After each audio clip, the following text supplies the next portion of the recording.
Two running back by committees are sitting right in front of your face, and you may not want to hear this. Some of you are going to put your Charger earmuffs on, my Hampton earmuffs on. I'm gonna act like Judkins isn't threatened by the presence of Dylan Sampson, but the truth is, these are two running back by committees. There's no debating that. It's just a matter of how valuable can a committee running back be in LAC? How valuable can a committee running back be in a Cleveland Browns uniform? I'll tell you that there is a committee in Detroit, works out pretty good. So it's not like this is a death blow to the values of Hampton and Judkins, but this does need to be talked about. And people that act like Hampton isn't sharing carries have been trying to tell people since the end of the NFL draft and since the Hampton drafting to LAC that he's in the committee where Najee's not just going to go away. So you got to break it down. Best ball, I've made it abundantly clear. I love Hampton in best ball. In non-best ball, in your yearly league, home leagues, your grandma league, your work league, there's a little bit of concern and some careful planning and preparation required in order to get the value you need to win your league with a Hampton drafting, especially if you draft them early. We're breaking it all down and more. Hampton, Judkins, Dylan Sampson, and Najee, how it all fits in together. The Fantasy Football Show Graveyard Edition begins right now. Dial on in soon. Live from the FantasyFootballShow.com studios. It's the Fantasy Football Show. Live! Monday through Friday, 8 p.m. Eastern. Smitty is also live whenever news breaks. So this report right here, I'll read it to you. This comes from Chargers coach Jim Harbaugh. Just like I predicted him to say it too. This is identical. That this is a 1-2 punch. It's a 1-2 punch. Look! I look at Najee and O'Marion, both starters. I mean, can you not picture Jim Harbaugh saying it like that? Ready? He's like at the podium. He goes, I look at Najee and O'Marion, both starters, both butterflies. Let them spread their wings and fly. One's in the cold, one's in the heat. Both butterflies can exist. That's how Harbaugh thinks and talks, and there's no guarantee whatsoever that he's not going to throw you for a loop in this situation. Just because you've had your little heart set on Hampton. Oh, I want Smitty. I've been thinking about Hampton at night when I go to bed. I've been thinking about Hampton when I go to work. I've been thinking about Hampton when I put my seatbelt on, and I just think, oh, random thought of Hampton. That's really nice. You've got your little tiny heart set on Hampton being the man, the uncontested monster. But the truth of it is that at the end of the day, Najee isn't going away, and he doesn't get injured. I'm not saying he can't get injured this year, but he's not going to go away. The only hope we have for early monster Hampton production is that the Chargers veer far away from where they finished the year and where how they actually produced and split up the passing and rushing attacks, and go extremely heavy run, and Hampton gets 18 carries, 15 carries, 17 carries. But the truth is, it's going to probably be a slower start for Hampton. I look at Najee and O'Marion, both starters, Harbaugh said. He brings the same type of mentality Najee brings. Like I said last week, we're looking at someone that complements but also offers the same. GM also talked about this situation. So you got the GM, you got the head coach, you got a lot of people talking Najee up. They're not running Najee out of the building. Now, you could say that talent's going to win out, and that's where I've come in several times, and I've said that I believe that at the end of the day, this Hampton and Harris situation is going to be very, very best ball friendly to Hampton as the season moves along. And I don't think it'll be even like 3 weeks in. I think it might be deeper into the year. But keep in mind that Gibbs also didn't do a single bit of good until week 7. I believe it was week 7 or week 8. I think it's week 7. Let's pull up Gibbs' 2020. Let's look at his rookie year. So, yeah, he didn't do anything until week 7. Literally didn't play these 2 games. He was absolutely unusable in the first 4 weeks of the season, and he finished so strong that at the end of the day, he was a straight-up monster.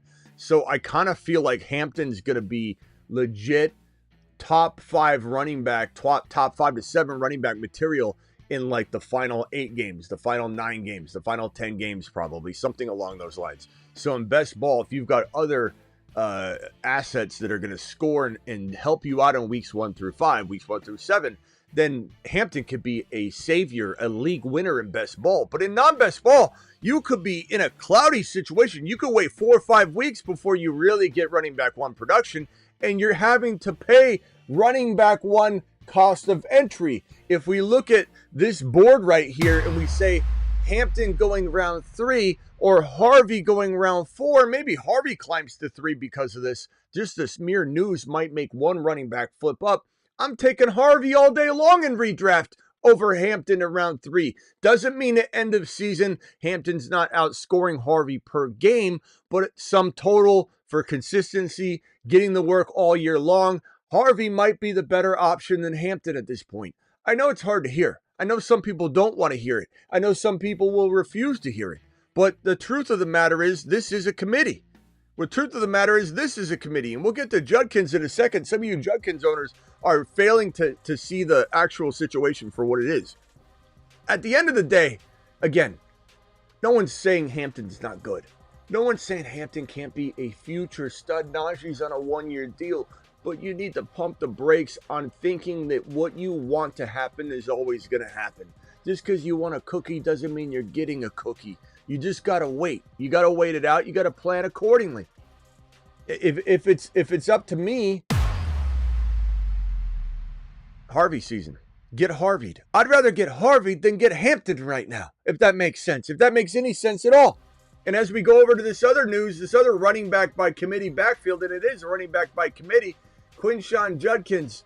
This report coming from Browns GM Andrew Berry saying that Judkins can be a bell cow runner that can really carry the load for us. But then at the same time, he says this about Dylan Sampson, the Samsonite, the briefcase. The briefcase, he says this about Sampson, untapped potential in the passing game. Some of you Judkins, I don't want to say misguided mofos, but you're misguided in a lot of ways. You think this Judkins guy could be the number 1 or number 2 running back in this draft class. Let me just tell you something. He's not. He's going to be good. He's going to have his moments. He's going to have some good value. Didn't catch a lot of balls in college. Not saying Sampson did as well, but Sampson's very much more universally thought of as a pass-catching potential back. So he's going to be utilized in the passing game. You just saw that. If you don't believe me and say, Smitty, the receptions weren't that different in college. Judkins and Sampson weren't that far off. You've got the GM telling you right here, untapped potential in the passing game. So when you hear something like this, and we swing back on over here and we say, are we worried about this man more than Najee? Probably. I think Najee on a 1-year deal, not that he's kind of a pedestrian running back, but they brought in for a reason, and they're going to use both of them. Buckle up, buttercups. This guy's more dangerous to this guy. Sampson's more dangerous to Judkins. Plain and simple from this one sentence right here. Untapped potential in the passing game. You know what that means? No receiving work. For a man that came out of college with no receiving work. Judkins is not looking like a 3-down back. Judkins will probably still have a very good rookie season. Still be a good running back. But this is not a 3rd or 4th round redraft option. And if you've got to pay 4th to 5th round value, there's better people to invest in the 4th and 5th round. This man is basically going to take his 3rd down work. And if this man goes out and impresses too much, guess who's not even getting more than 70% of the 1st and 2nd down work? This might become a full-blown early down committee with the guy in Sampson more likely to get passing down work. Well, if Sampson eventually gets 50% of the running work and Judkins gets 50%, well, it's 50-50, right? No, not when you factor in the PPR work. If this guy gets a majority of the passing work, then it looks more like a 60-40 sum total split. Now, I do believe initially Judkins will be the early down guy, the goal line guy. Sampson's going to get the PPR work, the 3rd down work, but this is a problem. These are 2 running back by committees. You could say what you want. You can argue until you're blue in the face, and I'll open the phone line in a second, but the bottom line is These are 2 running back by committees. The only question you have to ask yourself is, are they strong enough running games to support elite production? Otherwise, a lot of you are going to overspend on Hampton and redraft. Not best ball. I like him in best ball. Best ball, he's fantastic. Again, he could be the top running back 4 if you extrapolate the last 8 games. So weeks 10 through 17 or weeks 9 through 17, he could be a top 5 running back. That could happen. I could easily see us sitting here 1 year from today going, if you extrapolate his final 8 games when he finally was given the workload, Hampton would have been a top 5 to 6 running back in fantasy football. And that's going to tell a story of overdrafting in year 1. I'm taking Harvey in round 4 over at Hampton. I'm getting Harvey'd over Hampton all day long and twice on Sundays. Let him cook.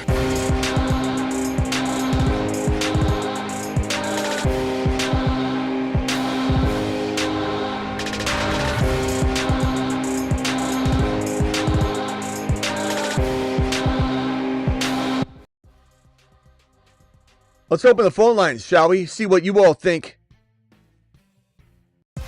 Call into the show. Call into the show. Call into the Attic.shop phone line. Let's see how many of you are just completely brainwashing yourselves into thinking that I'm wrong here. Let's see how many of you can't handle the truth. How many of you put your Charger or your Hampton and Judkins earmuffs on and just didn't hear a word of what I said? I just can't wait. I can't wait. Because I know some of you are so bent out of shape over this live stream, you're not going to be able to contain yourself. Box of Juice says Gibbs should be in the rankings, man. Come on. Gibbs should be in the rankings of what? Gibbs should be in the rankings, man. Come on. I don't know what you're talking about, Box of Juice. I appreciate your $2 hauler, but I don't know. We back in time? What are we talking about? What are we doing back there? Gibbs should be in your rankings. He is in my rankings. I love Gibbs. I don't know what we're doing there, Box.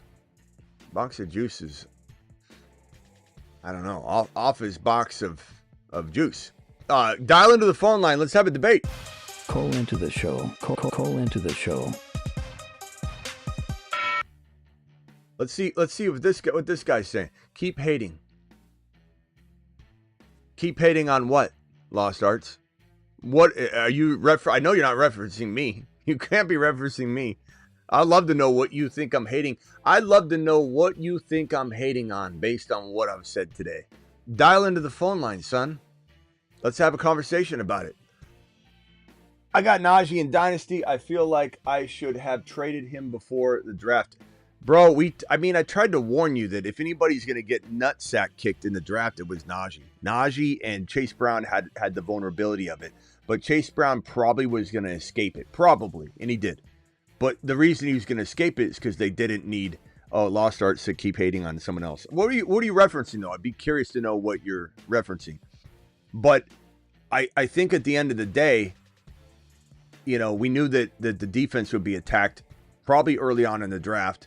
But the Bengals did have top 30 visits, multiple, with RB, so there was definite concern. But Chase Brown escaped it. Najee didn't. What you think about Insane Achan? I don't know what that means, Phil. Gump, you're live. Some of you are not clear with me. Gump, you're live. How are we doing? It's not Sunday anymore. Okay, Gump, just get to the point. I can talk football now. What do we got, Gump? Come on, Gump. Ask the question. You're really smart, Smitty. I know that you're a very smart young man. Thank you. That's just the way it is. You're doing really. I appreciate you do a lot of research. You spend a lot of time on this stuff. This is my job. And you're right about a lot of stuff. Well, this is my job, so I appreciate that. This is all I do. This is all I do, Gump. Believe it or not. Well, I met Harbaugh a couple times, right? 1 or 2, but maybe 5 times. Getting his autograph? Stadium. Nah, I just took a picture with him and all that. If you want. Oh, hold on, I got to merge Travis. So he's probably Gump's talking right now. Like that. His dad's really cool and stuff. We had the conversation. But anyway, Harbaugh just loves to run the ball. He just loves to. And don't they have a pretty good offensive line? Yeah, Gump, I mean, no one's suggesting that Hampton is trash. No one's suggesting that Hampton can't be a strong running back 2, maybe, or low end running back 2. Well, first, I mean, we don't know. He could be a high end running back 3 in weeks 1, 2, and 3, and then week 4. But like, my big question is. Go ahead. Well, my big question is these 2 running backs, are they going to really affect the lad? Really affect the what? Lad? Well, they're going to affect. Yeah, I mean, they're going to. I sure like he's teeing up the ball to run. I don't think so. You know why I don't think so? Because I mean, they'll affect Lad a little bit, but I think that Lad is going to consume what he's going to consume, and there's enough to go around. I look at Lad a little bit like Puka, in a watered down version of Puka in the Chargers world. Like, if there's going to be 8 targets for Lad, that's going to happen whether they throw the ball 22 times or 33 times. Like, I don't know. I think Lad will be okay. I think the expectation for Lad is too crazy anyway. So if anything, maybe people get knocked down to size at where I'm already ranking Lad. Lad to me does not belong in the second round. People taking Lad in the second round come out of their draft and they show their team to their friend, or they say, "Hey, Aunt Edna, look at my roster. Aunt Edna, you like my team? Here's my team." And Edna takes her glasses off or goes like this and goes, "Where's your second round pick?" And then you say, "Well, Aunt Edna, I took Lad McConkey in the second round." And Aunt Edna says, "This looks like a team that took a shit in round 2 and you passed on your pick. I don't even see a second round pick here. I see a first rounder. I see a couple thirds and a fourth. Where's your second round player, little Billy?" That's what I think when people take Lad in round 2. So I think maybe the presence of Hampton could knock Lad down a size and he goes in the 3rd round where he probably belongs. And that's kind of where I've been waiting for his ADP to level out. Take a Lad at 14 and 15 overall. Reminds me of taking Deontay Johnson in the 2nd round when I screamed from the rooftops. Or all of you taking, even last year, somebody taking Waddle in the 20s still. And I was like, what are you doing? Well, I'll go to the Hampton and Harris. Which one's going to fall in the end zone? That's what I want to know. Well, which one's falling? Initially, it's a 1-2 punch. It could be a rotation. I don't think we have an answer to that. I would rather have Hampton, even if it meant he was going to be equal or slightly lesser than Najee in weeks 1 through 4. I still rather have Hampton and beef up and have other players that could step up if I needed it. Like, let's say you come out of week 1 and Hampton's got 8 carries. Feel like, oh shit, put him on the bench maybe in week 2 and just see what happens. But you have other people that you could throw in there. So Hampton's the guy to own. No one's trying to argue any different. And if anybody thinks I'm negative on Hampton, then why am I saying that at the end of the year or 1 year from today, we're circling back and saying things like, if you extrapolate his final 10 games over a 17-game season, Hampton would have been the running back 4 or running back 5. I mean, he could finish inside the top 10. I mean, inside the top 10. Even getting going late, like let's say week 7. All right, go. Is that why Harbaugh picked him up as the bulldozer in the end zone with Hampton? Yeah. Okay. Gump, mute yourself real quickly. Let me go over to Travis. Hold on, Gump. It's just you're dragging your feet here. Hold on. Think of your question. You can come in and fire it off in a second. Dynasty startup 1.3 in plus of 1.7. Wait, what? Okay, typo. 1.3 and 7.10 for 1.8 and 3.5. I guess you had a typo here. So 1.3 and 7.10 for 1.8 and 3.5. What, bro? Maxim, what are we doing, man? What are we doing here? What are you even what are you even considering this for? This guy wants to move. This guy wants to knock you over the head with a bat and take your 1.3 for a 1.8 he's giving you not even a second rounder, which I would tell you to hell no to. Not even a second rounder. This guy's so greedy. He's giving you a 3.5. Bro, maximum. I wouldn't take that downgrade from the 1.8 to the 1.3 if you offer me the 2.1, 2.3, 2.1, 2.2, 2.3, 2.4, 2.5, 2.6, 2.7, 2.8, 2.9, 2.10, 2.11, 2.12, all 12 picks. You could give me the entire second round to move from 1.8 to 1.3, and I tell you to kick rocks. And I also send him this right here.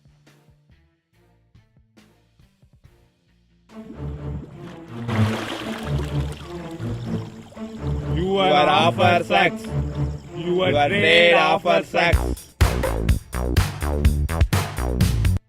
God, Maxim, I love you, bro. You know you're my boy. You super chatted. I want you to know I appreciate you, but I'm here to tell you the truth. I'm not doing no bedside manner BS. You ask me a dumb question, you're going to get a dumb answer. But Maxim, I appreciate your super chat, but this is one of the worst trade offers anybody's ever offered somebody. So you need to stop negotiating with that guy, and somebody needs to take your phone away. Appreciate you. He says I'm just panicking because of the third round reversal. Oh wait, is this not a rookie pick? Hold on, bro. Hold on. We're talking rookies right now, so hold on a second. Let's relook at this. Yeah, it sounds like this is an inaugural draft. Okay, hang tight real quickly. Let me relook at this box or maximum. Hold on one second. Travis, 1 second. So this is the trade. 1.3 and 1.7 for 1.8. Okay, if this is not a rookie, bro, we're talking rookies right now. You really threw me for a loop. I mean, this is, if it were rookies, I wouldn't even consider it. Well, that's why I freaked out on you. If this is an inaugural draft, you take that, I think you take that downgrade, that 1.8 and the 3.5 and you run. That's a whole different ballgame. I would take that. Absolutely. 3.5, that's great. But we're in the middle of rookie talk, so without any clarification. Okay, Travis, you're live. Thank you for the super chat, my boy. Hey, yeah, so in terms of Ladd real quick, I think them drafting Trey Harris is actually a good thing for Ladd because Trey Harris, I like him a lot, but I don't think he's going to demand a ton of targets in that offense. So Ladd should keep about the same target share that he had from before. I was going to say on Judkins, like, I see a lot of people saying that. What? Oh, I was just telling Maxim. See, I read his second message, and because he had an error, so I went to his second message. In his original, he did say dynasty startup, so that's my fault. I went back to your other message. That's my fault. You said it in the first one, but I went to your second message. It's my bad. And Box of Juice, real quickly, seems like you're higher on Genty than Gibby, but like, what's your comment even make though? It doesn't make sense. Box of Juice. Box says Gibbs should be in the ranking, man. Come on. What are you talking about? I don't know what you're talking about. You dropped 2 super chats, which I appreciate. Thank you very much. But none of them make sense. Gibbs should be in your ranking. What ranking are you talking about? Are you talking about Gibbs should be in the conversation of running back by committee, like convo? Because there's no ranking on screen. Like, so I don't know what you're saying by rankings. And second of all, what does that have to do with anything? Why are you bringing up Gibbs in this situation? Gibbs is the #1 overall running back in fantasy football from 2024. Box, what are you even talking about? I don't know what you're saying. Okay, go ahead, Travis. I mean to yell at a super chat. Yeah, no, I was just saying on Judkins, like, I see a lot of people that talk about him like he's a huge home run hitter and stuff. Yeah. I don't think he is quite a home run hitter. I mean, he can, any running back can hit a home run, but he reads more to me like kind of a grinder, physical back. Like you said, maybe if not a 3-down back type of guy. Yeah, what do you have to say on that? Yeah, I think that if anybody screams from this running back class, and let me see if I can go over to where did I have that? I think I have it right here. So if we go over to let me put the RBs back on the board. So these are the wide receivers. Let me put the and put the running backs on the board real quickly. Just bear with me for 1 second. Okay, here we go. Receivers are off the board. It should be. There they go. I don't know if these numbers are going to match up, so bear with me on this. Okay, so here are the RBs. If anybody screams on this list that they're a one-dimensional player, just screams one-dimensional player, it's Judkins and Caleb Johnson tied. Scatterbull, monster in the receiving game. Monster whenever he's on the field. Pass protecting, I think he's going to be great in the NFL because he's aggressive and he's going to knock people's heads off.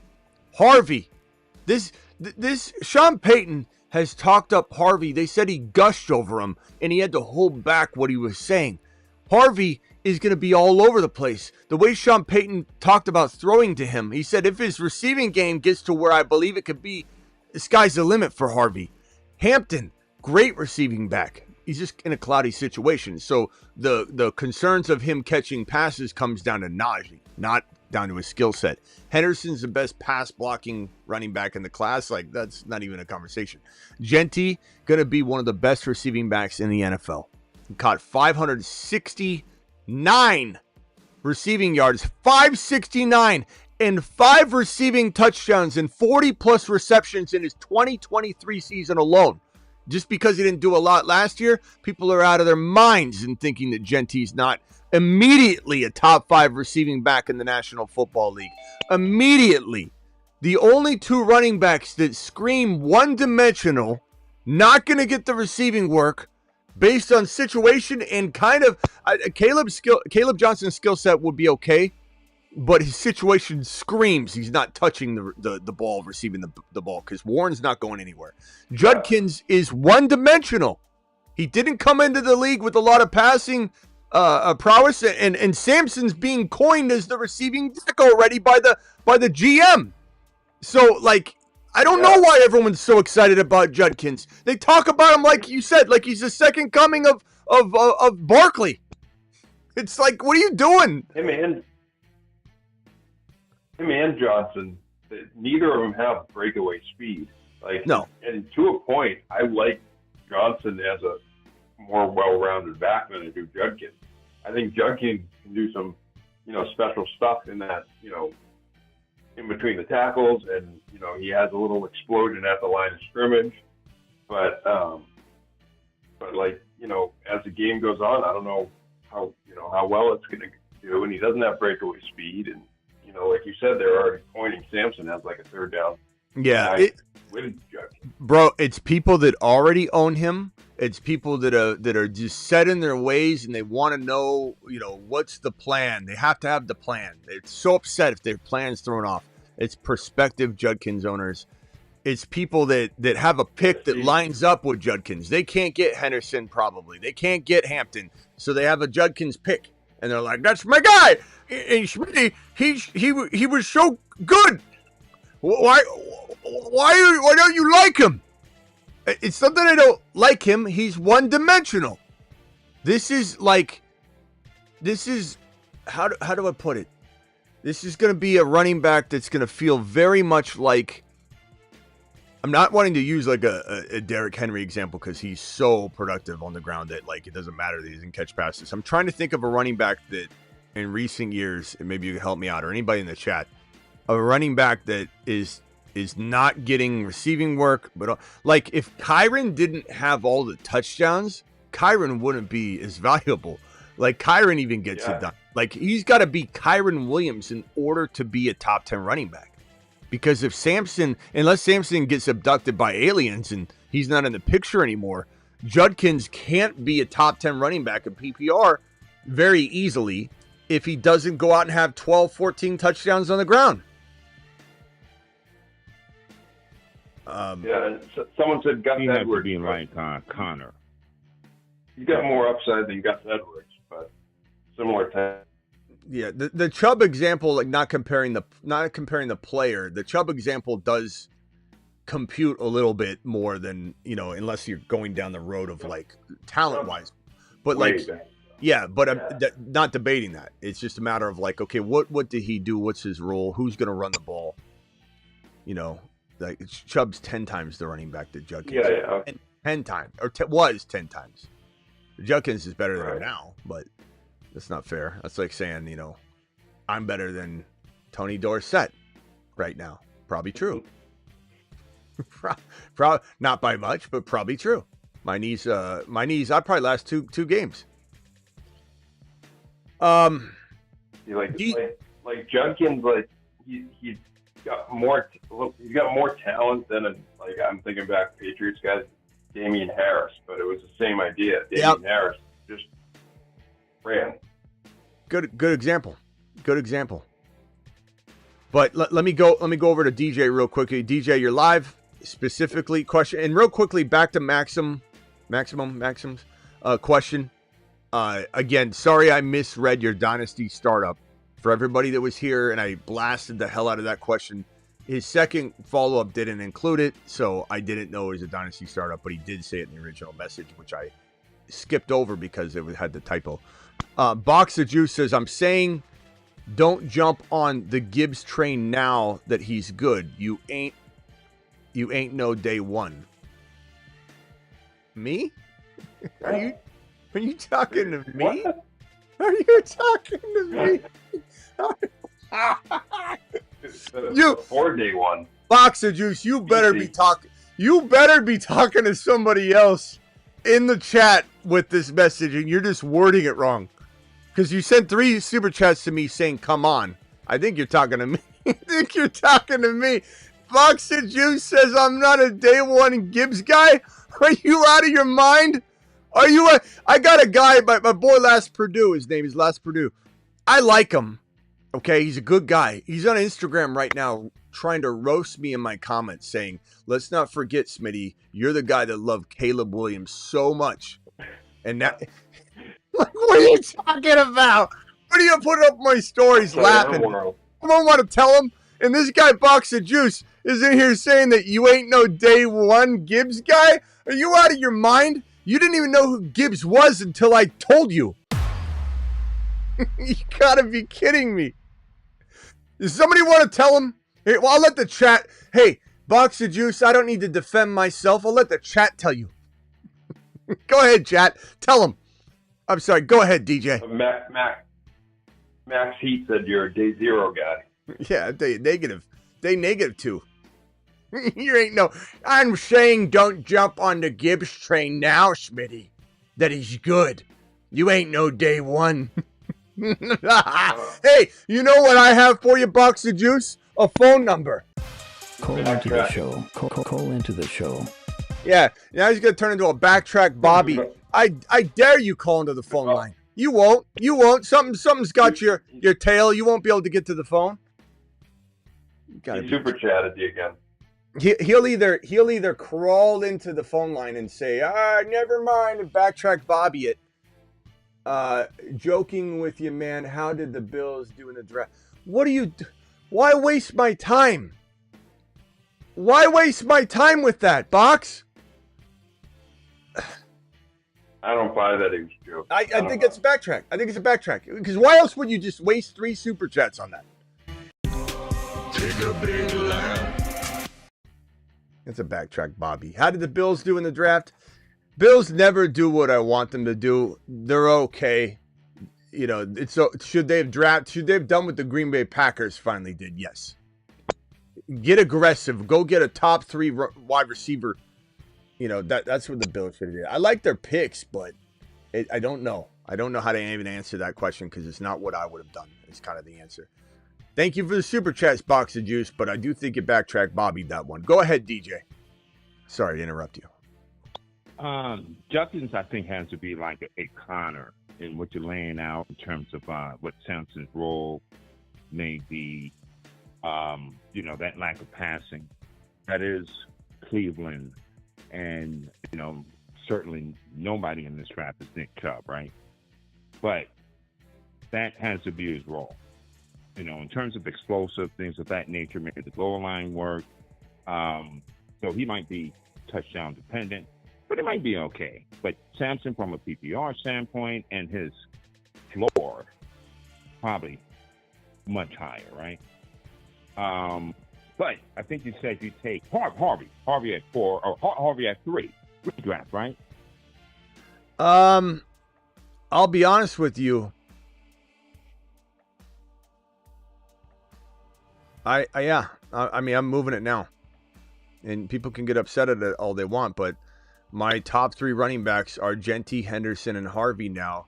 Now, I will say that from a dynasty perspective, I think I'd rather have Hampton. So this is kind of a redraft look at it with the dynasty conversation mingled in, right? So you got to be able to chew gum and walk at the same time.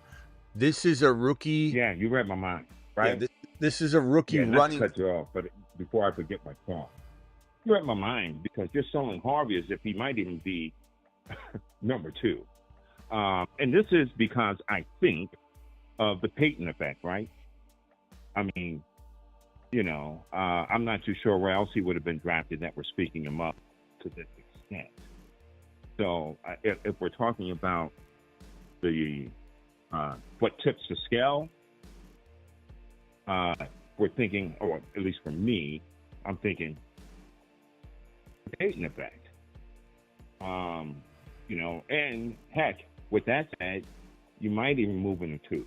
I'm just yeah. In redraft, I mean, I could really put Harvey at 2. I really could, and I love Henderson. Yeah. I love Henderson. Dynasty wise, I think Henderson goes 2, Hampton goes 3, or they're tied. Right. I really still think Henderson's going to get used a ton, but I could easily in redraft switch these around or call them even. If I had the 1.2 in a dynasty, I'm not taking Harvey over Hampton or Henderson. If I'm drafting a redraft, I'm taking Harvey all day long in round 4, all day long over Hampton in round 3. The question would be in redraft, if I've got to take both of them in the exact same spot, am I going Harvey? Right now I am. Right. I see that. All right. Yeah, I could definitely see that. Scatterbo. My comp for him is Taysom Hill, right? And I thought maybe Denver might have him. Now, he's not the athlete that Taysom Hill is. But the football I'm not liking either of those statements, my man. I'm not liking either of those. I don't think Taysom Hill's the greatest comp. I could understand the versatility comparison, but Scatterboo's like, you could compare him to like a lesser version of CMC and kind of a Peyton Hillis meets CMC. So he's not CMC, but he's a Peyton Hillis meets CMC. He's a Mike Allstott meets CMC in a way.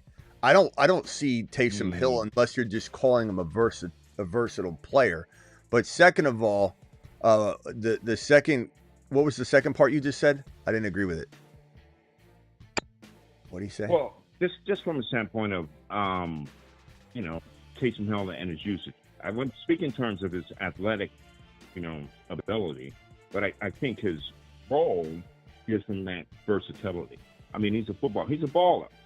Yeah, but he's a full-time running back. He's a full-time running back. Taysom Hill's a tight end quarterback, plays running back. I just don't. I think it sounds like you're painting a picture about Scatterboo like he can't be a every down back. Because Taysom Hill can't be an every down back. He's a wide receiver, tight end more than he is a running back.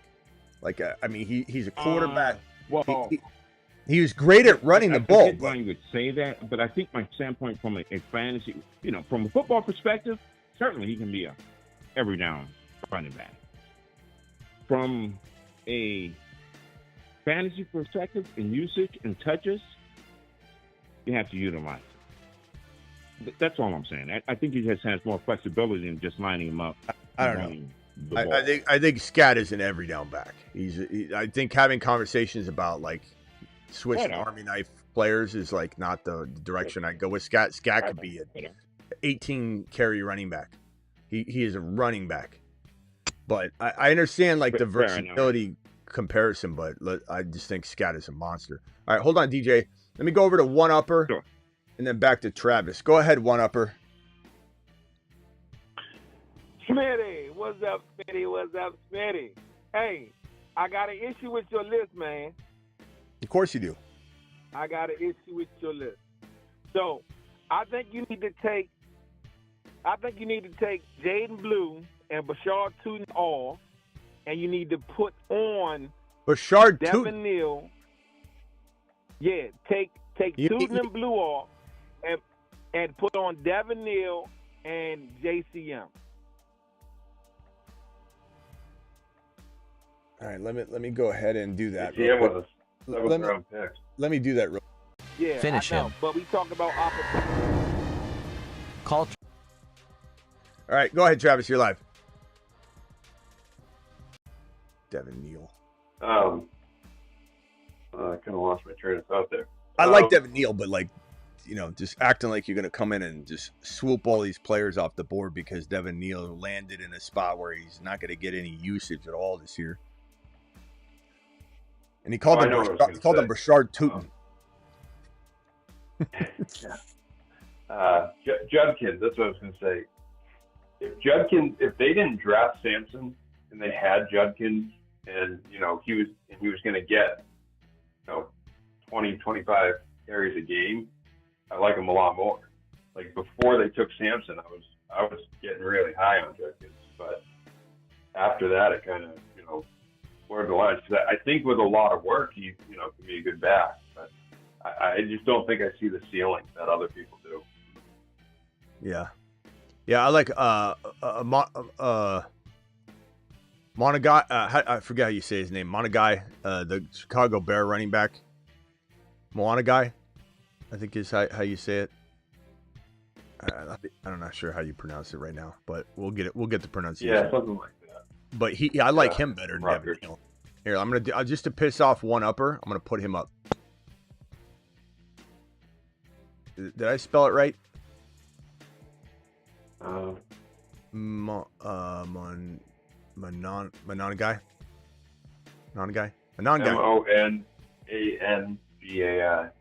A-N.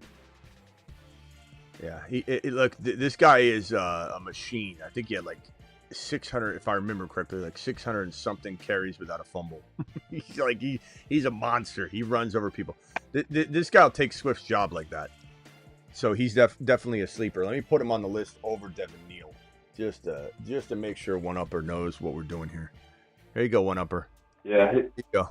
I wonder how he'll be in the pass game. He didn't do much at all in college, but yeah. I still wonder if they're going to use Roschon. So they have him in the plans. Yeah, Roschon's got good value. Got a chance again. Yeah, I like Roschon. All right, who else is on the phone line? We got DJ. We got Gump. I'm sorry, Gump. I forgot you were there. Oh. What can I do for you, Gump? Well, to be honest with you, freaking Raiders, man. The Raiders really freaking picked up the two offensive guard, offensive tackle. Jeez, oh, Pete, that doggone Gentry's going to be a beast. Mm-hmm. He's going to be good. Beat him. And I like Harvey, like you said. I really like Harvey as far as fantasy goes. Yeah. Harvey's probably the big winner, the great big winner. But what I was trying to say earlier when I hung up the phone, and I know you had a question. The Lions, they only have 2 picks for next year, right? Number 1 and number 2. Everything else is gone for next year. Everything else. If you're at a poker table, they've actually taken all the chips and put them. Gump, what can I do for you, though? What can I really do for you, though? Well, what I'm saying is, for fantasy perspective, I think Gibbs is a big winner, and so is Montgomery, because they're going to run the ball hard. Uh-huh. And they're in. This is known. We'll pick up. Mm-hmm. Gibbs was the number 1 running back last year, Gump. So, basically obvious stuff we're talking about here. I know you just want to talk Lions. That's all you do is you want to talk Lions. But everyone knows where. Well, no, I agree. This is I the agree Gibbs with Harvey, Okay. and I agree. But then Ashton Genty, what old Pete's doing over there, he's got to be for dynasty. You're not really asking me You're not really asking me anything. You're not really. Well, what I really want to ask you, what I really want to say is the draft. Did the draft? Who did the best? Who's it going to affect the most out of all the teams? Thank you, Gump, for the question. Right. Hang tight. Mute yourself if you could, and I'll come back to you. The Patriots had one of the best drafts. Plain and simple. Like, it just absolutely turned the team around. Raiders, I think, one of the best drafts. I mean, just getting Genty alone, but like, as you said, the other additions. You've got probably, I would say, Giants had a great draft at the end of the day. I mean, I do like Dart in this situation. I like Dart a lot more today than I did, a week ago, because he's got Dable, he's got Neighbors, and then he also got Scatterboo. So I think that's fantastic. The Falcons probably had quietly one of the best, if not the best, but definitely right there with the Patriots. Best drafts. They took 2 edge rushers. They got their edge rusher. They crushed the draft. This is a team that didn't need a whole lot, but they go ahead and they grab in round 1. They grab their edge rusher that everybody was saying for. Whoops, I got missed screen there. Neighbors. You've got Atlanta swinging in here and getting Jalen Walker, who I believe was probably a top 5 to 6 overall player. So you get your edge rusher there, and then you swing back in to this 26 overall pick and take James Pierce Jr. You get 2 edge rushers, and this was the knock last year when they drafted Penix Jr. Oh, we needed our edge rusher. What a dumb move. You got 2 of them. You got 2 amazing edge rushers. This is a fantastic draft for a team that didn't need a whole lot. Their offense is going to be humming. I think they did great. So those are a couple of them. There's still a lot of good teams that did well. Chiefs did unbelievable, getting Brashard Smith, one of my sleeper running backs, as you can see on this board here. Brashard Smith is fantastic. They got a good wide receiver. They got probably one of the best, if not. You could argue that the Chiefs got some say, and I'm in agreement, one of, if not the very best offensive tackle, Josh Simmons. This is crazy. Like, this is where I think, if I was to pick apart the Patriots at all, is to say, if I could take this 4 and turn it into Josh Simmons and get a future first rounder or something, I would do that. I like Campbell a lot, but Josh Simmons could be the number 1. Like, he's that good. Like, the KC Chiefs just absolutely playing 3D chess with everybody. Those would be my initial thoughts. Not that other teams didn't do well. Eagles always do good. There's a bunch of teams that did good. The Cardinals did really good. Cardinals had a fantastic draft. Cardinals did really good. Cardinals got in round number 2, they got Will Johnson at 47 overall. That was an unbelievable pick. He was a first round potential great player. Cardinals got Walter Nolan, DT. This guy was on the Niners' radar. The Niner fan base wanted Nolan here more than Michael Williams. They won't let you know that now, but they'll act like, no, this is the best pick of the draft. They wanted Nolan badly. The Cardinals got 2. They wanted Will Johnson too at this pick. The Niner fan base was like, Will Johnson's a little early, but we like it. The Cardinals got both those guys. Cardinals had a real good draft. So I mean, a lot of teams did good. I think the Commanders did good getting Connerly Jr. offensive tackle. He's a good one. Giants I mentioned. I think Broncos did really well getting a cornerback, getting Harvey. I'm really excited about a lot of teams had good drafts. We made a. The what? Falcons. What they did to get the Falcons with their edge rush, get both those guys, are just amazing. Crazy, man. That's crazy. All right, Gump. Final thought. I'm going to kick you off the phone line. Appreciate you though. Yeah, Niners screwed. Well, yeah. I think the Lions had a better draft than you think they did. A lot of people sneaky good because of Hassan. You know who Hassan is? Yeah. Edge rusher they got? Yep. Hassan. The guy's just crazy. And the two guards they got, they were ranked them like good draft. 3 and 4, best in the draft. They're monsters. I mean, I think they had a good draft. I don't think they're the one best big draft. question. Okay. Let's think about this real quick. But where's the offensive lines? Who's got the best offensive lines? Detroit's up there. The Chargers are up there. Who else? You know, we'll see what the Rams do if they're healthy. All that. You like the Rams? I think they have good like offense. I think there's a lot. I think KC's going to have one of the best offensive lines. They always do. Yeah, that was a good. You know, and that pick was amazing. But I mean, here's the Lions' first 7 rounds. Here you got Williams, you got the Rutledge guy. Tesla in the 3rd round was a complete reach. No 4th round pick.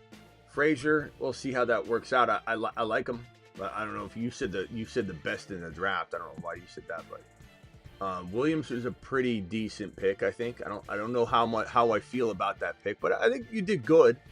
I don't think this is the best draft. They sure up their defense.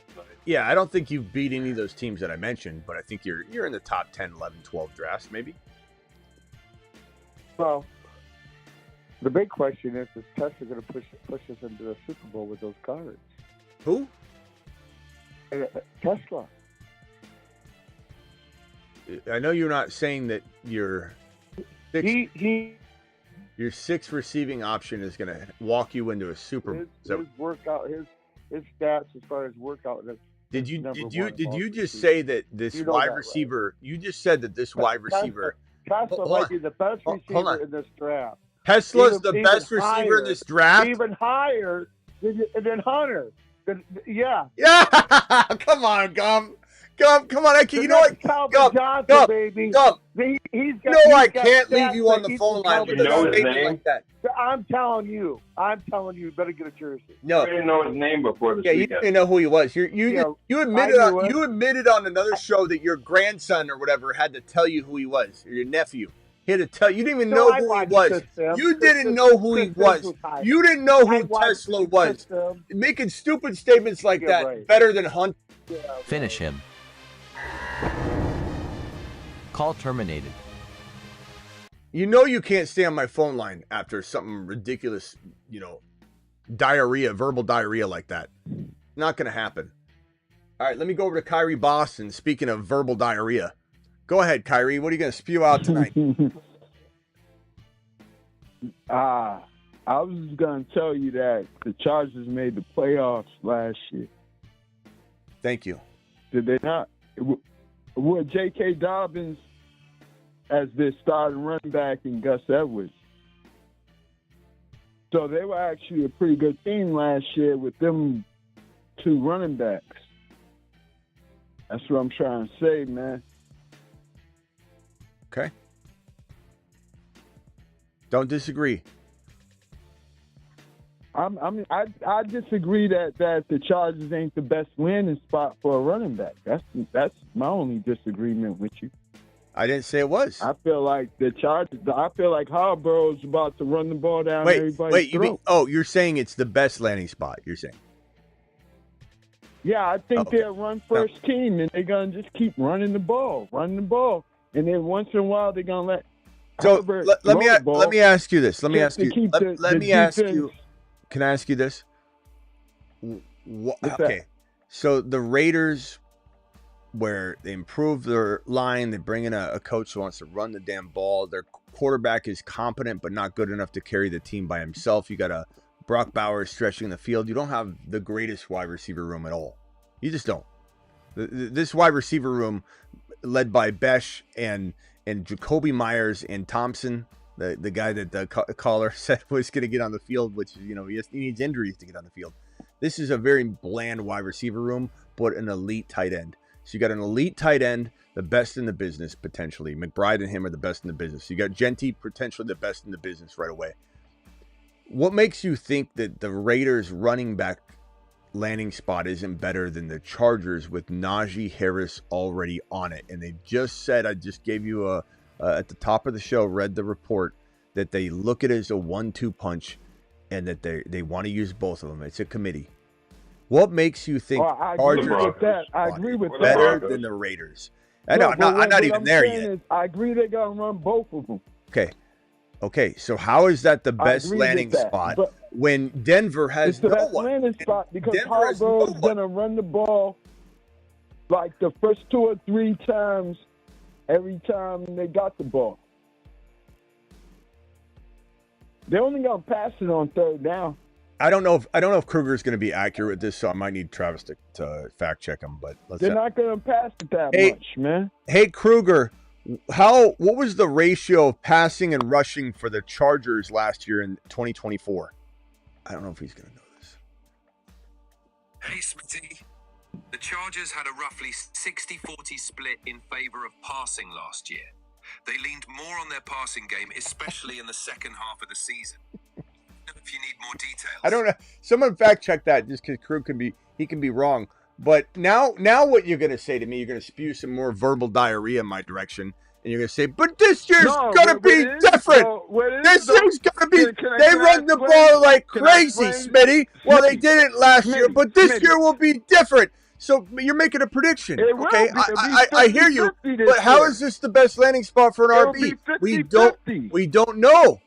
You don't know that. Or probably 60-40 running. Well, we do probably think they're going to run the ball more. No doubt about it. But you saying that the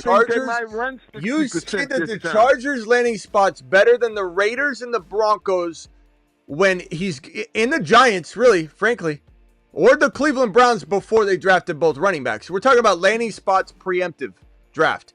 The Chargers weren't even in the top 4. The Chargers were not a top 4 landing spot or running back. The Cleveland Browns were. Now they're not because there's a committee there. The Giants are a great spot. The Raiders are a great spot. The Broncos are a great spot. The Patriots have a little bit of question marks in terms of the Stevenson and running back divide until it was Henderson. Henderson's such a good pass blocking running back that he's going to overtake him just on that alone. But I just don't understand how you think this is the best landing spot. You could say you like it, sneaky. I agree with you with Henderson. I agree Henderson's going to take that job eventually. I like Henderson, man. I like him. He's one of my new favorite running backs. Josh Montez. I'm rooting for him. Josh Montez says took the. I can't even. I just think that he just talks really planning on running the ball. Over me no matter what. He talks over me no matter what. He's gone. Finish him. No more calling in for you tonight, Kyrie. You get in a mode like he's calling back already. He's calling back. He dials in. He's gonna call from his other number. He calls from both numbers at the same time. It's like you get in this mode where if you start talking, you cannot stop it. The momentum is like a train, a freight train that can't get slowed down. All right, go ahead, Trey. I'm looking up the pass and rush thing. I just did quick math off of Football Reference, and I got that they threw 52% of the time. And now I'm on another site that says they threw 55% of the time. Yeah. I don't know. So it was a little bit closer to a 50-50. Yeah, it probably was. Yeah. I don't know where Kruger got. Watch me tell this. Hold on. Watch Kruger change his mind. He changes his mind like crazy. He just I could say one thing and then he watch ready. Hey Kruger, I think those stats might have been off. Didn't the Chargers maybe run the ball a little bit more than what you just said? Hey Smitty, let me double check that real quick. The Chargers did increase their run-pass ratio slightly last season, especially in the second half of the year. They ran the ball on about 42% of their plays, up from around 38% the previous season. He's still sticking. He still seems to be sticking to like the 60-40. Huh. I don't know. Well, he's down to 58% now, but yeah, I could ask him what time it is, and then literally within 5 seconds, I could ask him what time is it. Are you sure? And he'd be like, maybe you're right, Smitty. I don't know. I don't trust him with a lot now lately. He was really accurate for a while, and then he's kind of slipped a little bit. I don't know if he's been sleeping in or Not studying or what? I don't know. Okay, let me get the phone line cleared off, and I went and got my food. Just for those of you that think I'm not working for a living here, I went and got my food and then put it in the fridge and came back alive. So I haven't even eaten it yet. I ended my live stream, got in the car, traffic, all that stuff. There was a fire on the road, and I had a detour around, got my food. So I'm going to go eat here in a minute. So let me circle everyone off the phone line real quickly, answer some of these super chats. We got Aaron dropping one. Aaron, I'm going to put it on screen here and come forward in a second. Just give me a second. Matt, appreciate Matt's super chat. Leo, you still here? Matt and Leo? I'm sorry about not answering these yet. I'm going to put them right here, and I'm going to answer them as soon as I clear the phone line off. Let me go to DJ real quick and give DJ the final thought here. Go ahead, DJ. Smitty, I didn't even think you ate, man. I mean, really? Yeah, I didn't eat yet. Yeah, I'm thinking you. Do I act angry? But and this is why we want to draft running backs, right? Yeah. Because when we talk about the receivers and whatnot in terms of value, in my opinion, it's so murky in a lot of ways. But even if you're talking about a committee situation, be it Hampton, Judkins, Sampson, I think the better value is in that. But one question, I'll hang up. You talk about the Detroit Lions losing their OC. Mm-hmm. What about the Eagles? Buccaneers. Eagles and Buccaneers. Eagles and Buccaneers, and I mean, there's a lot of OCs. That's the part that sucks about the NFL in today's NFL is that OCs don't stay long anymore. So there's going to be a lot more parity and a lot more turnover and a lot more dipping and regressing for offenses. Like the Eagles, last time the Eagles lost their OC, they took a tumble, and then they had to regroup the next year. They brought in Kellen Moore. They did great, obviously won a Super Bowl, and now they lose their OC again, and they could tumble. So, yeah, the Bucs losing Liam Cohen does suck. I mean, if we're going to sit here and go, wow, Liam Cohen, look what he's doing already, and he's, I'm real excited about what he's going to do for this running attack, and, going and getting Travis Hunter. I know some of that's the GM as well, but this is a great mind for offense, and you just got to hope that Baker is in a great place right now, that it's going to be more about Baker than it's about anything else. I think Baker's 2 times the quarterback that Jared Goff is. Oh, Gump's probably rolling over in his grave right now. Baker's 2 times the quarterback that Jared Goff is. And I think that Ben Johnson leaving hurts Goff more than Liam Cohen hurts Baker. I think the Eagles will be fine, but do I think they win a Super Bowl? It could be one of those things where they're just kind of off kilter a little bit. And if you remember back, Kellen Moore is so good, and so is Howie, that this team was able to win with a lot of deficiencies and holes. They did not throw the ball well all year. Jalen Hurts looked pedestrian at times, and he did not utilize his overpowered wide receiver room. And nobody really talks about that. Is anybody worried without Kellen Moore what A.J. Brown's going to do? How Hurts is going to potentially take a tiny efficiency step backwards again? It's certainly possible. I think if I had to say in order of those 3 teams, who gets affected the less, I'd say the Eagles get affected the least amount. I think the Bucs get affected the least amount after that. And I think the Detroit Lions take the biggest hit. Not that they won't be a good fantasy environment, because sometimes playing from behind, it leads to a lot of fantasy points. And I think they still leaned on the run more than they pass, a little bit more than normal, because they don't have their identity that they had anymore, so they're going to lean on the run. So I think that Gibbs and Monty are going to eat. I think they're going to feast. I think Laporta's going to do well. I think J-Mo could be a casualty in some ways. I think that St. Brown's going to regress because there's no way. St. Brown's highest TD number was what before this year? Like 7 or 8 or something like that. Let me see if I can pull up St. Brown's stats.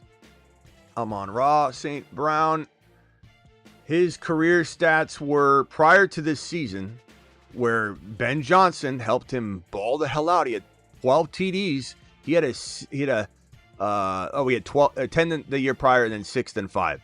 So these last 2 years with Ben Johnson have been glorious. I don't know. And how many rushing did he have? None in both years. Okay. So he had 10. So here's his career receiving numbers. I just kind of feel like we're going to see a St. Brown in between these. I'm not calling a bust or an avoid or anything like that, or even at like 12 overall. I'm not saying it's bad value. I think we're going to probably see a receiver that catches 100 balls instead of 115 or 119. I think we're going to see a receiver that probably gets maybe something along the lines of this 1100 even type of year, 1125, 1150. And I think something in between 6 and 12, maybe even more toward the 6, like an 8 touchdown season. It's still a really good year, but I just don't know how I feel about Ben Johnson being gone. So am I less worried about the Bucs? Yes. Plus they just got Ibuka. I don't know. I think they're going to be very potent. They're going to be pretty good. Bucky's going to go crazy. I think it's just going to be a great situation. Are you feeling bad vibes about losing Liam Cohen? Well, no, not bad vibes, but again, the emphasis on the OC and what Cohen did, what have you. I don't know that it helps losing him. I was just making a point in terms of the emphasis on the Lions. Yeah, but there are, here's the thing about here's the thing about. Let me put this up real quickly. This is for those that don't know, Josh Gizzard, the quarterback the passing game coordinator, I believe. Let me see. Yeah, passing game coordinator from last year is the one that gets promoted up to OC. So let's take a gander at his career. So here's the passing game coordinator. Let me see if I can read off some of his accolades. 2024, served as the Bucs passing game coordinator, working closely with Liam Cohen, developing high-performing offense. Promotion suggested the Bucs are seeking continuity and are confident in his ability to lead the offense. I mean, you could say the same thing about Detroit because Detroit hired within too, so to be fair. But yeah, I think because I just have a better feeling about this than I do with the Lions, because Ben Johnson had his hands on everything, whereas I think Gizzard was even, utilized, or his mind was utilized more. I'm not saying Liam Cohen didn't control a lot, but I just feel like Ben Johnson was everything. I almost look at who's the coordinator, and is it starts with an M. Lions offensive coordinator. Morton. It's Morton or something. It's like Morton. Who is it? I forget. What's that? The Lions? John Morton. Yeah, John Morton. So John Morton, new offensive coordinator. 5 things to know about John Morton. Familiar face. He's 55. He was the wide receivers coach in New Orleans for Sean Payton in 2016. Morton was on Campbell's staff in Detroit in 2022 as a senior offensive assistant. I don't know. I don't know. Well, I think what's I don't know much Baker, about him, to be honest. Quarterback, that's the problem. There's a win in that. I think Baker's personality, play style, and understanding of the playbook, and of course not having continuity even in his career, I would think now he's like, after this is what we're going to do. This is what I'd say about Gizzard versus Morton. Is we're going off a little assumption. Anytime a coordinator, passing game coordinator, or a QB coordinator, or a wide receivers coach, or whatever gets promoted, you don't have a lot of information. You only have a little bit. And at the end of the day, do I believe in Goff to carry that burden and help this OC become who he's supposed to become, or do I trust Baker? And so to answer your question, ultimately it does come down to Baker, which is what I kind of said before. So yep. All right, DJ, anything else? Appreciate you, my man. All right, man. Later, bro. Watch. All right, later. Appreciate you. Later. Travis, final thoughts, and anything to add on the Morton versus Gizzard the Lizard. Yeah, I mean, I think on both cases, it comes down to the QBs. Are they, secure in their role without the guy that helped them, become what they are today? Like, obviously Baker's been in it a little, not as long as Goff has. So I wonder, was Goff relying on Ben Johnson completely, or is he, a veteran that can just keep carrying the ball the way it was? I'm not too worried about Baker at all. Mm-hmm. Baker was good with the Browns. They just kind of didn't build it right around him. And he was good with the Rams. Remember that game he came in without even knowing the playbook for the Rams? Like, right. There's a lot to Baker. Playbook. Yeah.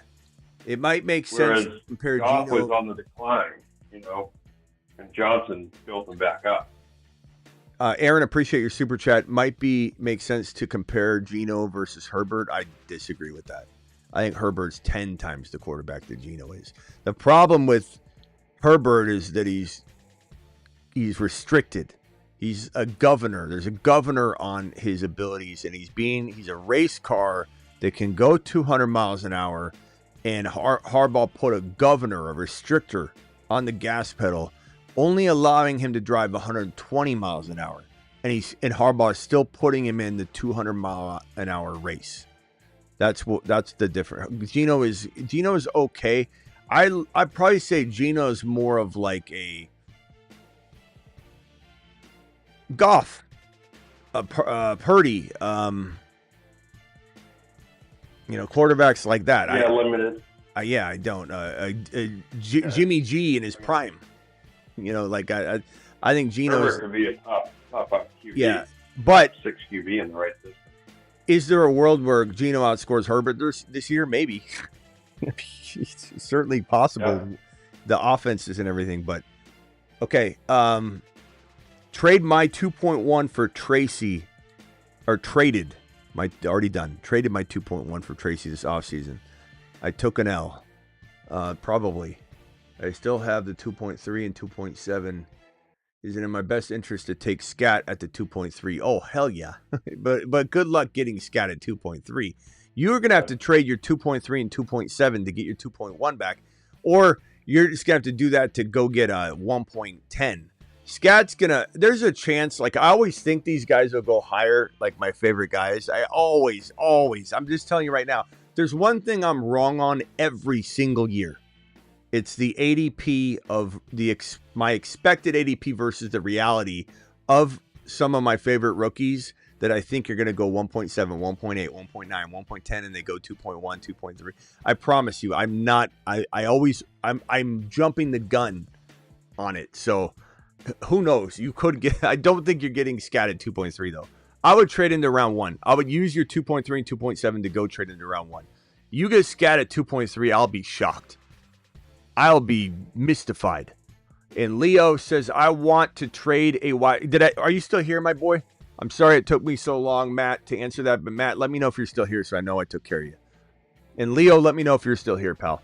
I'm sorry about the delay. I promise I'll get more on top of answering these as soon as they come in. That's my fault.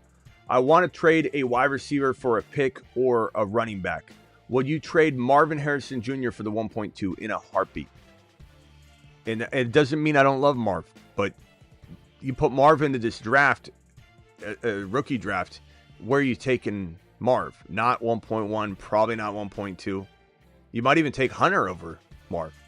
So, I'd say Marv's like 1.4, 1.5. I mean, he's certainly capable of being 1.2, but I think you got to take Hampton or Harvey or Henderson or Hunter, I think. Am I off base on that, Travis? I mean, I like Marv as much as anybody, really. But I do it. I just think you can't. You got to play it safe, right? You got London, Rome. For 1.2, would you do it for 1.2 to 1.5? So. Oh yeah. Let me read that. Marv for the 1. Any one of those. Okay.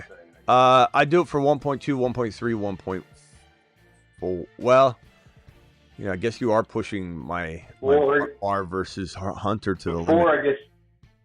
Yeah, that's what I was going to say. Yeah. R versus Hunter. 1.4. I'd take the 1.4. Man, rock out calls at the end of every show now, like when I'm on the way out the door. Rock out. Hold on one second, Rock Out. Yeah, I'd probably say give me the 1.4, 1.3, 1.2. I don't think I'd do it for the 1.5. And even the 1.4 is questionable. Thank you for your super chat. Rock Out, what you got? What do you hear? What do you say? So you think Harvey can be like last year's Bucky? Absolutely. Well, no, because Harvey's known more. Bucky is more rags to riches during the year. Harvey's going to be drafted in the third round. But, so could he be as good as Bucky? Yes. Like that's how good he could be. Who's my rags to riches more player? I think Brashard Smith has that potential. I think Blue in Dallas could have that potential. Scattaboo, depending on where people are ranking him, because I think Bucky was taken at 2.6, 2.7. I think Scattaboo could go at 1.10, 1.11, 1.12, 2.1, 2.2. Again, my barometer on that is more about me, and I get it wrong. Like, I always trade a pick that's like the 1.10, 1.11, and then I'm sitting there while the draft's going on, and I no longer have the pick. And about 9 times out of 10, I'm like, I didn't think this guy would be here. Like, what in the hell, man? And I'm like, this is the way it happens for me. I overvalue these rookies more than people, and I don't anticipate. And there's not a lot of good rookie ADP. Every draft's going to be different. Needs are different. So it's hard to adjust. Like, I didn't think JD5 would be available at 2.1 in one of the fantasy football show follower leagues that I created many years ago that I still play in. Yeah. And I traded back into the 2.1 to get JD5 because I did not think JD5 would still be there at 2.1. One QB, but I took him and now he's gold. So Scat would be great at 2.1. I don't even think it will happen, but if it does, that's a steal. So Harbaugh just took. There any place where, like, and it could be Jalen Wright too, but do you think the Dolphins try to make Jalen Wright or Ollie Gordon literally like Mostert was? Could they have a season similar to that? Or do you think HN just gets the ball too much now? Hit that thumb up button, everybody, if you're in the building. 150 of you still on YouTube. We only have, 54 thumbs up. Can we get that 149 number real quick, please? I think there's a chance that they try and Mostert one of the running backs. I think that if they're smart, they did draft a QB Ewers, so that was good to know that they got somebody in there that could be competent potentially if Tua goes down. I'm pretty intrigued by what Miami Mike might do and how he assessed the offseason, but they need to get back to Achane getting efficient work and not the up the gut work. So they have to keep him healthy. They have to give Ollie Gordon the ball. And Wright's good, but I'd probably bank riches. That's why I was asking. Yeah, I'd probably bank on Gordon over Wright right now. Right? I like Wright a lot. I think Wright could certainly prove himself, but I just think Ollie Gordon might be. Yeah, he might. Yeah. Hard to say.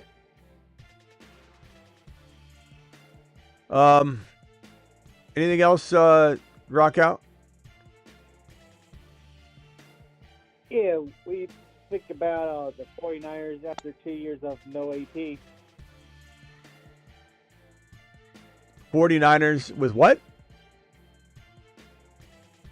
We think about the 49ers without Adam Peters. Oh, 2 years after. Yeah, I think the Niners, I mean, is it a coincidence that the Niners are falling apart and continuing to go downward without Adam Peters? I mean, I don't think so. And, Adam Peters wouldn't necessarily make the picks. John and Kyle made them.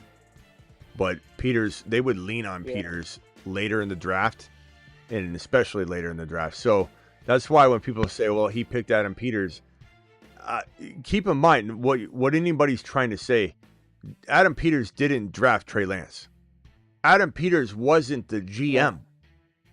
Has anybody ever heard of a player drafting for a team that's not either the GM or the coach or the owner, like in Jerry's case?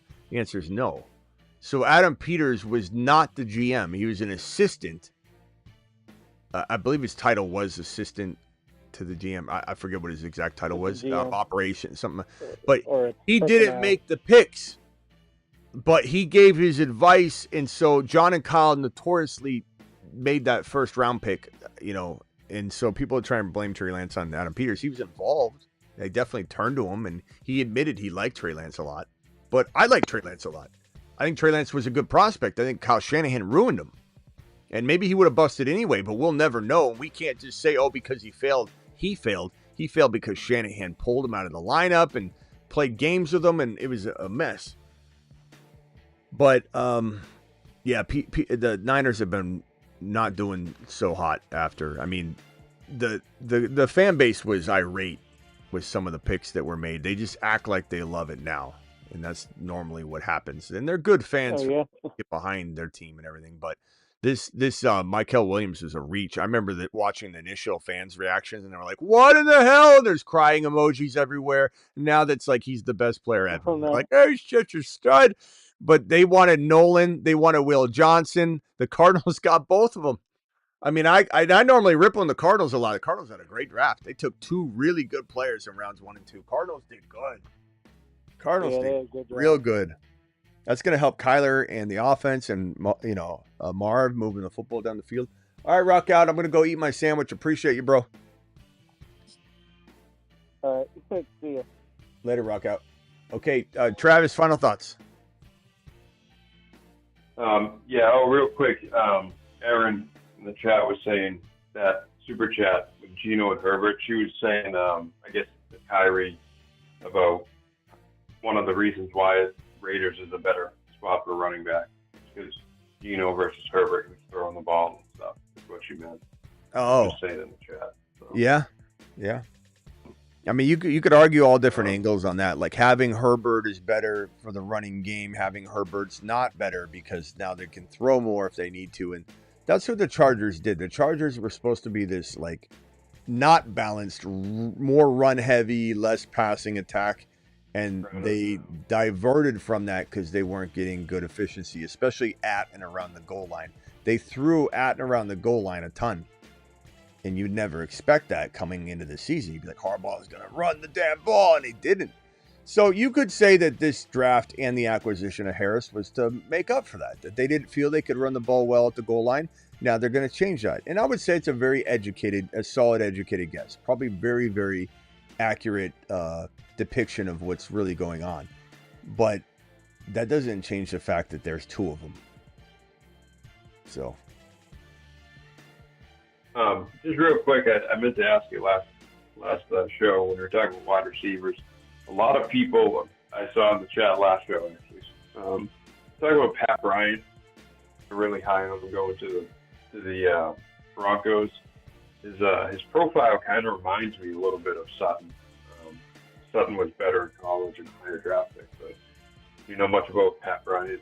I'll be quite frank and honest with you. When he was drafted, I remembered watching some footage on him, but I wasn't remembering a lot of things, so I had to go back and watch some stuff. Yeah. But it's just one of those players that kind of, I don't want to say slipped past me. I just didn't know what to expect, but looking at his game, I'll pull up his stats and put them on screen so people can see what he did in college. But it's one of those. One good thing about that pick is it probably means they like Mims in the slot. Yeah, that's good for Mims guy people. The touchdowns were impressive. I think he had 10. Let me see. Yeah, 10 and then 984. So he's never had a 1,000-yard receiving season, which is probably why I wasn't, ranking him very high. It's very rare. And Matthew Golden, this is one reason I didn't love Matthew Golden as much as everybody else. It's very rare to never have more than 54 receptions, never have 1,000 yards, but to still have 10 touchdowns. But to be like this huge monster that no one saw coming, it's rare. It can happen, but it's rare. I mean, this guy never caught more than 54 passes. That, running backs can catch 54 passes. So even at the college level, Genti caught 43 or 44 passes in 2023. So We're talking about, running back receiving workload in some cases. I mean, obviously better yards per catch, but 10 TDs was impressive. And the fact that he had 7 the year before gives me hope that this could be an outlier player that just never got a shot, and Sean Payton sees it in him. But I don't know. We'll see. We'll see. What was this? What round did he go in? Fourth round. I can't remember. Let me hold on. Pat Bryant. Like I said, he kind of reminded me of Sutton, where he isn't the fastest guy, but he's good size and he pulls in touchdowns. And round 3. Good on the boundaries. Round 3 is pretty good. That's pretty good. I mean, it gives me a little bit more. I remember being. Yeah, I remember being shocked though when he went round 3. I remember thinking to myself, "Wait a minute," because he got taken over a few receivers. Let me go back and look at the draft tracker. Right. I remember being kind of dumbfounded, to be honest. If I'm being honest, I was too. Yeah. Let me go over and see. So we're talking about round 3. Round 3. Pat Bryant. 70 what? 70, 74. Okay, so after Pat Bryant, Jalen Noel, Caleb Johnson went after that. Savion Williams, I thought that would have been great. That would have been a great marriage, Denver, because I think that he'd have an opportunity to develop. I just think in Green Bay it's gonna be tough. Vikings took Felton, which was surprising to me in the 3rd round. I did not have Felton as a 3rd round grade receiver at all. I mean, it's crazy to me that Scattaboo is going after those guys in the 4th round. That's insane. Scattaboo, Dante Thornton Jr. I probably would have taken him over Felton. There's our boy. But he's buried on the Raiders depth chart now. Yeah, and then Io Manor and Royals, they went in the 4th round. Jalen Lane. All right, Travis, I'll see you tomorrow. Yeah, appreciate it, Smitty. All right, later, bro. All right, guys, I'm out of here. Appreciate you. Do it live. See you tomorrow. Hey, I'm Dom, and I drive fast cars, get hot chicks, and draft Ashton Genty double fist style with 2 cell phones at the same time. Why do I have 2 cell phones? One for looking up Ashton Genty stats all day, the other is for getting... Once upon a time, Trey McBride saw 2 quarterbacks cross streams. There are 2 5s? They're gonna cross streams.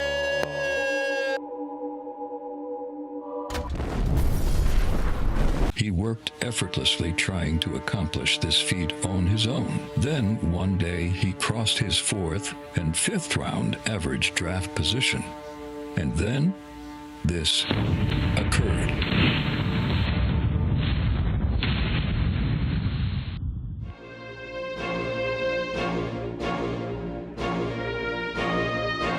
Get McBride. Sad to say that his ADP is no longer there. That video was last year. There are handfuls of Saturn, Mars, and Moon men, but only 8 can be supernovas. I give you the 8 best picks in fantasy football. They are the 8 supernovas. They are the 8 supernovas.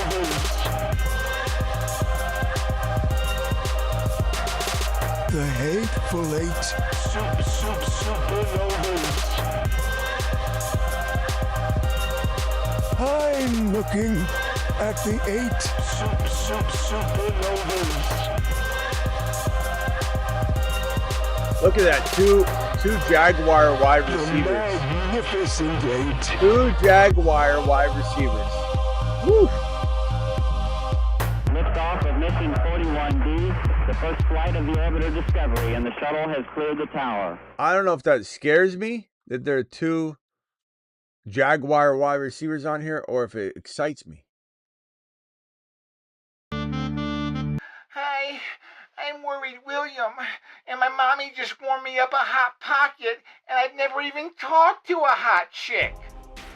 Live Monday through Friday. 8 p.m. Eastern. See you all tomorrow for the 8 p.m. Eastern show, but don't be surprised if I'm live on breaking news at some point tomorrow. You know there's going to be breaking news tomorrow.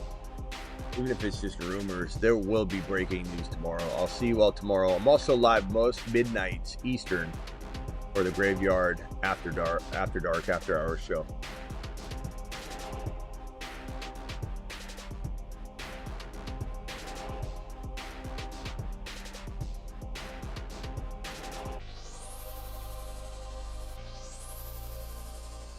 Guys, don't forget to get on over to the Patreon real quickly. For anybody that doesn't know, Patreon is a 365, 24/7 live chat environment. Here's the link for the Patreon. We're going to jump over there right now. And they just launched video live streaming. So I can do video private Patreon live streams inside the Patreon chat group. So we're going to do a bunch of that. So I'll see you all over on the Patreon. I just dropped the link if you want to be a part of it. $10 a month. Cancel anytime. Try it once. And do it. Yes, Gump. Real quickly, 5 seconds. The show's ending. Well, Kyrie's trying to call me right now. We've been arguing for the last hour about who is better, the Eagles, the I don't know who you're arguing. I don't know who this person is. You said you're arguing. I believe that we have the best team, and then we were arguing about who's going to catch the ball. Is it going to be Gibbs? Is it going to be Laporta? Is it going to be Jamison Williams? Is it going to be Tesla? Is it going to be St. Brown? Who's going to get double teamed? See you all later. I'm not listening to any more of that. This is going to ruin my meal that I'm about to have. All right. See you all later. See you tomorrow. Appreciate you. Thank you for the super chats. All of you. Box of juice for the triple. Maximum. Appreciate you. Or box of juice for the quad. Matt, Leo, Aaron, thank you all for the super chats. Any celebratory messages? Let's see. I don't see any gifted memberships tonight. I don't think there were any tonight. Appreciate you all. Yeah, just checking. Yep, none. All right. See you all tomorrow.